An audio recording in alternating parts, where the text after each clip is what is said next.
नमस्कार बच्चों। Study centre अर्वाचीन educare 29054 से आपके हिंदी विषय की परामर्शदाता Preeti Sharma, MSD2 unit 2 and part 2 Maithili Sharan Gupt का काव्य के अंतर्गत आज हम किसान जीवन के बारे में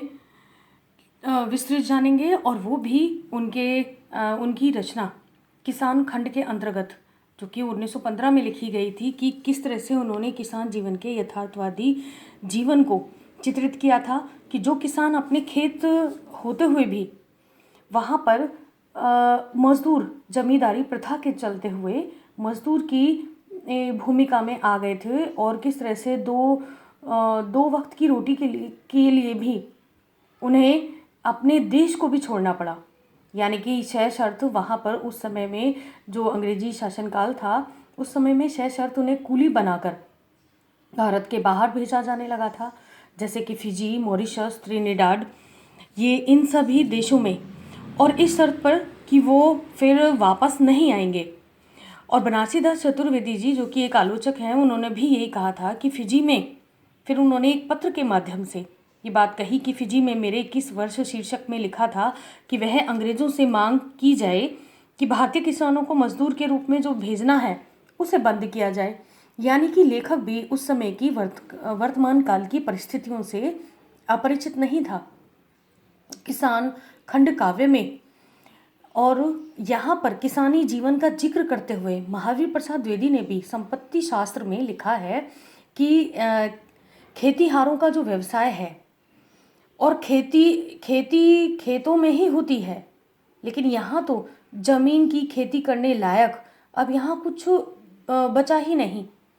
क्योंकि इन सब के तो मालिक कौन बन गए हैं? जमींदार बन गए हैं, नवाबदार बन गए हैं, राजा बन गए हैं। यहाँ तो मजदूरों के लिए कुछ कहा ही नहीं है, रहा ही नहीं है। और इस विषय में सरस्वती पत्रिका में जो बहुत अन्य और लेखक थे, उन्होंने भी किसानी जीवन के जो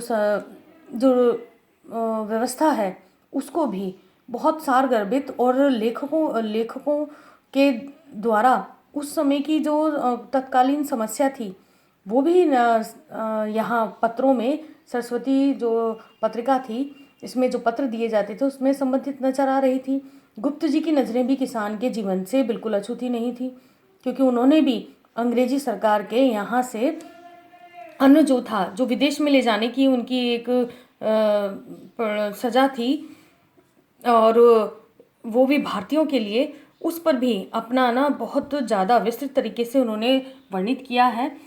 और उन्होंने इसके विपरीत ये जो आपका किसानी जीवन का जो इनका खंड काव्य है, इसके अंतर्गत हम जानेंगे कि ये 8 सर्गों में विभाजित था। और सबसे पहले प्रार्थना, बाल विवाह, गृहस्थ, सर, स्वांत, देश त्याग, फिजी, प्रत्यावर्तन, अंतः, इन सब के अंतर्गत आप जानेंगे कि सबसे पहले उन्होंने विदेशों में ले जाने की जो अन्न की नीति थी उस पर वर्णन किया। अंग्रेजों के साथ साथ गुप्त जी ने किसान के जो उस समय का जो मौसम था, जो प्रकृति थी, वो भी उनके विपरीत थी, वो भी उनका साथ नहीं दे रही थी। और इस तरह से यहाँ पर सब तरह से जो किसान की जो दशा थी वो दुर्दशा में परिवर्तित हो गई। और प्रार्थना सर्ग के अंतर्गत प्रथम विश्व युद्ध की जो पृष्ठभूमि में जो किसान की दुर्दशा थी उसका वर्णन किया गया था। और यहाँ जानेंगे बाल्य और विवाह में किसान के कैशोर्य जीवन का, यानी कि जो किशोरावस्था का उनके जीवन को चित्रित किया गया है। यहाँ सर्वस्व स्वांत में किसान के हृदय की जो मन की जो दुख है उसको यहाँ चित्रित किया गया कि किस तरह से फिजी में किसानों को छोड़कर और फिर अनजाने द्वीप पर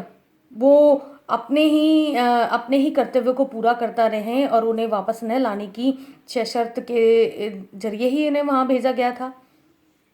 और यहाँ पर अब आप जानेंगे कि किस तरीके से जो किसान की जो व्यथा है वो, क्योंकि उन्होंने देश को त्याग दिया था और फिजी में ही अपना कार्य करने लग गए थे। अब यहाँ गुप्त जी के राष्ट्रीय आंदोलनों से और इन सुधारवादी जो उन्होंने ये प्रवर्तन उठाए, जो ऐसे प्रश्न उठाए जो कि परिवर्तित होने चाहिए, यहाँ पर उन्होंने भाषा भाषियों के यानी कि अनेक तरह के भाषा भाषी जो एक साथ मिलजुल कर रहें और संस्कृतियों में भी एक उपरूपता आनी चाहिए, स्त्रियों को भी शिक्षा मिलनी चाहिए और पुरुषों के समान उन्हें भी समानता का अधिकार हो। इस तरह के उग्र विचारों को यानी कि बहुत ही अपने क्रोध रूप में उन्होंने बड़े ही आक्रामक तरीके से सामाजिक बुराइयों को अपनी पत्रिकाओं के माध्यम से उन्होंने रखा। और इसके अंतर्गत हम जानेंगे कि किस तरीके से उन्होंने अगले शीर्षक के अंतर्गत कि नारी भावना 19वीं शती में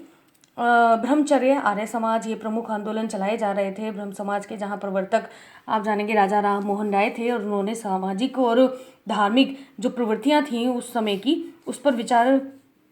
परिवर्तित करने पर बहुत बड़ा कदम उठाया था। आर्य समाज में जो हिंदू जो सुधारवादी आंदोलन को चलाया था दयानंद सरस्वती जी ने, इन सब के माध्यम से जो नारियों में के प्रति यहाँ पर गुप्त जी की विशेष सहानुभूति दिखाई है। और वो एक ऐसे कवि रहे हैं जिन्होंने समाज के एक ऐसे वर्ग की स्त्रियों को जो कि सवर्णा थीं, यानी कि एक ऐसी स्त्रियाँ जो शिक्षित थीं लेकिन उपेक्षित थीं, उनके प्रति उन्होंने और उनके जो पति थे या किसी उद्देश्य की पूर्ति के लिए उनसे दूर थे, तो इस समय में ऐसी स्त्रियों को साकेत के माध्यम से और अन्य रचनाओं के माध्यम से कवि ने प्रेरणा ली है। और कहा भी है यहाँ पर जो साकेत की जो उन्हें प्रेरणा मिली वो मिली कविंद्र रविंद्र जो है कवि, उनके निबंध से, काव्येतर उपेक्षिता, और द्विवेदी जी की कवियों की उर्मिला विषयक उदासीनता से। अब यहाँ साकेत जो खंड है उसका पहले नाम उर्मिला प्रताप था, लेकिन बाद में ये उर्मिला प्रताप से उन्होंने प्रताप नहीं, उत्ताप यानी कि दुख, उर्मिला के दुख से हटकर उन्होंने साकेत इसका नाम रखा, जिसमें उर्मिला के विरह वेदना, त्याग और दृढ़ता को आधुनिक रूप में रखा। क्योंकि उस समय में जो अंग्रेजों के शासन काल में गांधीवादी जो हमारी विचारधारा थी, उस समय में समाज की एक बदलने की प्रमुख इकाई के रूप में वो काम कर रही थी। और यहाँ की जो गुप्त जी की जो उर्मिला है वो एक स्वाभिमानी थी, एक वीरांगना थी और एक जागृत स्त्री थी। और वो जानती थी कि किस तरीके से वर्तमान के समय में चली आ रही समस्या उसके जीवन की समस्या से बहुत बड़ी है। तो वो पश्चाताप यहाँ पर बहुत एक उदाहरण के माध्यम से हम ये भी जान सकते हैं कि किस तरह से केकई द्वारा यहाँ पश्चाताप के कुछ बोल मानो ऐसे लगते हैं कि जैसे उन्होंने बोलकर अपने पापों को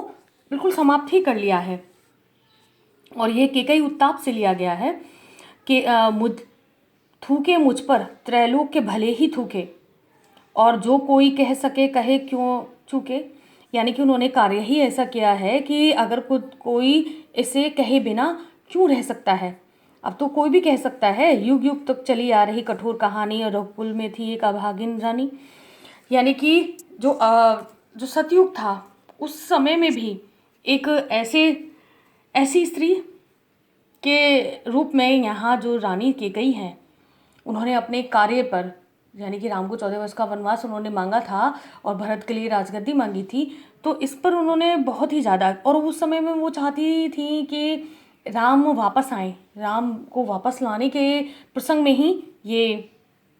यहाँ पर उन्होंने उनका जो दुख है, पश्चाताप है, ये यहाँ पर वर्णित हुआ था। साकेत की जो उर्मिला है उसके दुख का वर्णन किया गया है। वहीं है ना उनकी एक दूसरी कृति है यशोदा, जिसमें कि गौतम बुद्ध अपनी सिद्धि को प्राप्त करने के लिए यशोदा जो उनकी पत्नी थी उन्हें बिना बताए ही चले जाते हैं। लेकिन यहाँ पर जो यशोदा है उसका जो व्यक्तित्व है वह एक विरहिणी नारी तो है, लेकिन साथ साथ एक माता भी है और वो पुत्र वधू भी है। इन सारी एक तरह से जिम्मेदारियों को निभाते हुए भी वह किस तरह से उस समय के स्वतंत्रतावादी आंदोलन की एक प्रतिमूर्ति बन गई है। वो इस संसार के दुखों से अपरिचित नहीं है, उस समय के वर्तमान के आंदोलनों से वह अपरिचित नहीं है। वो एक शक्तिशाली स्त्री के रूप में और एक स्वाभिमानी व्यक्तित्व की स्त्री के रूप में यहाँ पर गुप्त जी की जो नायिका है बनकर उभरी है। अगले शीर्षक में जानेंगे कि हिंदी साहित्य जगत में गुप्त जी का क्या योगदान रहा है। भारतीय नवजागरण काल में यहाँ गुप्त जी राष्ट्रीयता की भावना का प्रचार, जहाँ भारतेंदु ने उस समय के राष्ट्र की जो समाज वेदना थी उसे प्रदर्शित किया, वहीं यहाँ गुप्त जी ने राष्ट्रीयता की भावना का प्रचार किया, उस समय की संस्कृति की जो काव्य धारा थी उस पर विचार किया। और आधुनिक काल के, उन्हें आधुनिक काल के तुलसी भी कहा जाता है, क्योंकि तुलसी क्या थे, उस लोकनायक थे। और लोकनायक के रूप में यहाँ पर आधुनिक समय में, लोकनायक के रूप में यहाँ आधुनिक समय में ये जो उपाधि है ये दी गई है गुप्त जी को, जो आधुनिक काल के तुलसी माने जाते हैं। साहित्यिक विरासत के रूप में जो नवीन निर्माण उन्होंने किया, साम्राज्यवाद की जो जन विरोधी जो षड्यंत्र थे उनका उन्होंने विरोध किया। अब यहाँ सारांश के रूप में हम जानेंगे कि नवजागरण काल में द्विवेदी जी ने जनता के साथ साथ साहित्य का संबंध भी रखा। उन्होंने उस भाषा में रचना लिखी जो हर व्यक्ति के समझ में आ सकती थी, कि हिंदू धर्म के साथ साथ अन्य जो धर्म थे उनके लिए भी और उनके गुरुओं के लिए भी उनका सम्मान था। स्त्रियों के प्रति बहुत संवेदनशीलता थी और साहित्यिक रूप से उन्हें जीवित भी रखा, यानी कि अपने साहित्य में भी उन्हें स्थान दिया। और किसान खंड से तो जैसे